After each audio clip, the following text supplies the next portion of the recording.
The notification sound still haunts me. That soft ping from Slack that turned my entire world upside down on a Friday morning.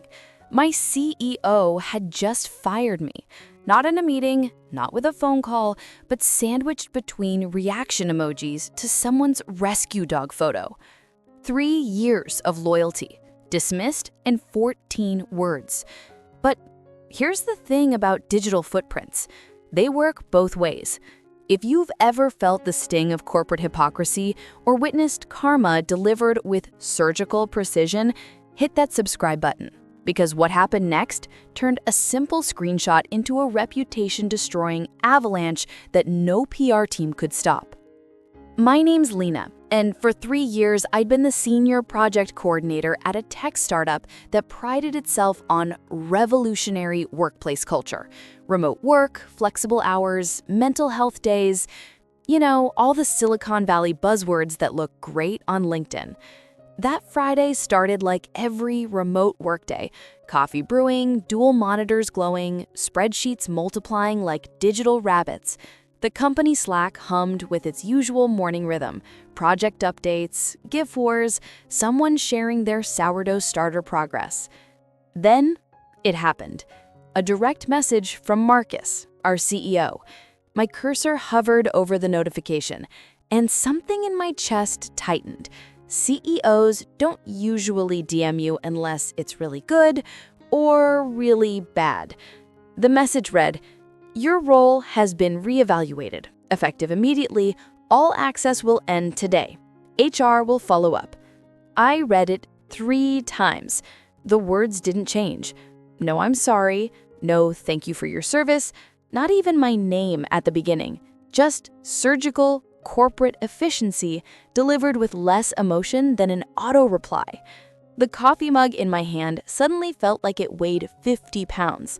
Through my home office window, I watched my neighbor walking their dog, completely oblivious that my world had just imploded in 14 words.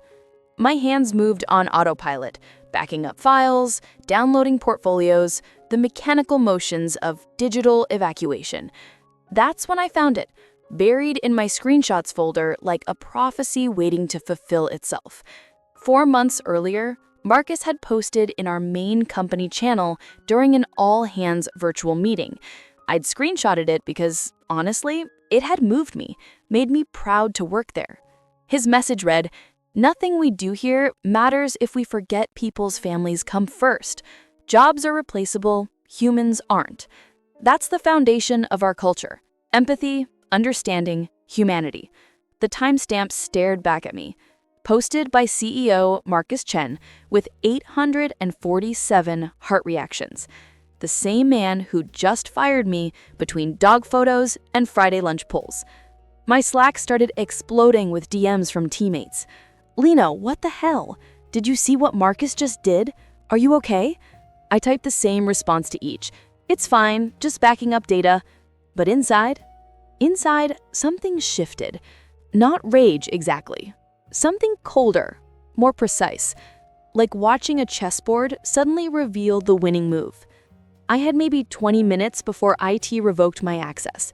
20 minutes to say goodbye to 3 years of work, 3 years of relationships, 3 years of loyalty. Or my cursor moved to the #general channel.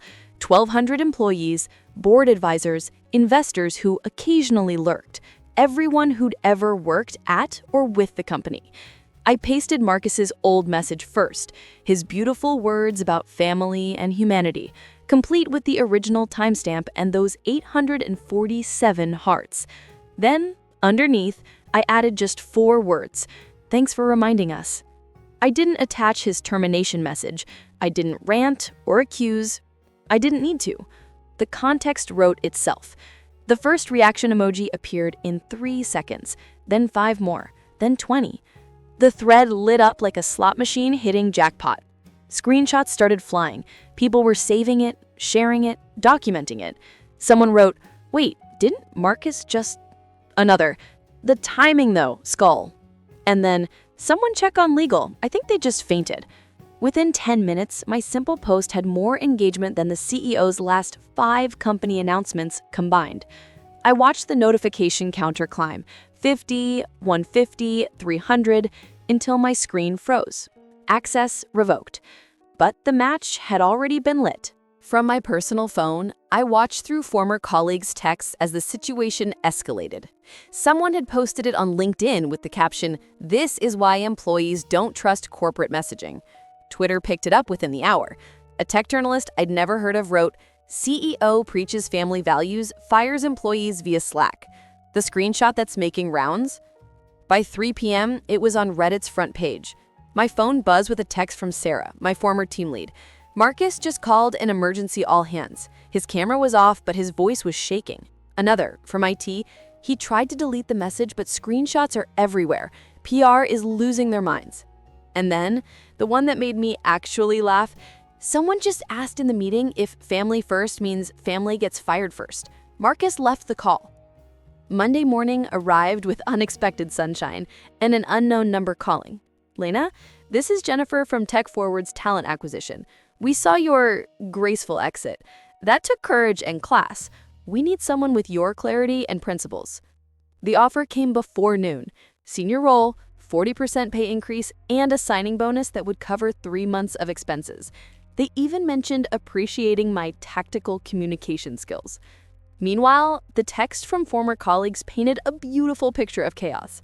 Marcus placed on administrative review, emergency board meeting called, 2 major investors requesting leadership evaluation, PR firm hired for reputation management, but my favorite message came from the receptionist. The employee handbook just got updated. There's now a whole section on respectful termination procedures. You literally changed company policy. 3 weeks later, the news broke officially. Marcus had decided to pursue other opportunities. Corporate speak for forced out. The board statement mentioned realigning leadership with company values. The beautiful irony? His exit was announced via a carefully crafted email, personally addressed to each employee, thanking them for their service and wishing them well. Everything his message to me wasn't. I sat in my new office, yes, they gave me an actual office, reading about his departure. My new CEO walked by, knocked on the doorframe, and said, "Hey Lena, quick question about the Morrison project. Also, loved your article about workplace communication. Mind if I share it at our next leadership meeting?" That article, it was titled, "When Your Words Come Back to Haunt You, a Lesson in Digital Leadership." Marcus's hypocrisy had become a teachable moment. His own words, the very ones about putting humanity first, had held up a mirror he couldn't bear to look into. You know, I didn't post that message to destroy him. I just thought his words deserved an audience, the same audience that witnessed how he treated the humans he claimed weren't replaceable. Turns out, respect costs nothing, but hypocrisy? That can bankrupt a reputation in 14 words or less. Sometimes, the best revenge isn't plotting or scheming. It's simply holding someone accountable to their own standards. What's the most poetic justice you've ever witnessed in the workplace? Drop your story in the comments below. And if you believe in karma keeping receipts, hit that like button and subscribe. Join our community where we celebrate those moments when the universe's timing is absolutely chef's kiss perfect. Until next time, remember, in the digital age, screenshots are forever, and hypocrisy always finds its audience.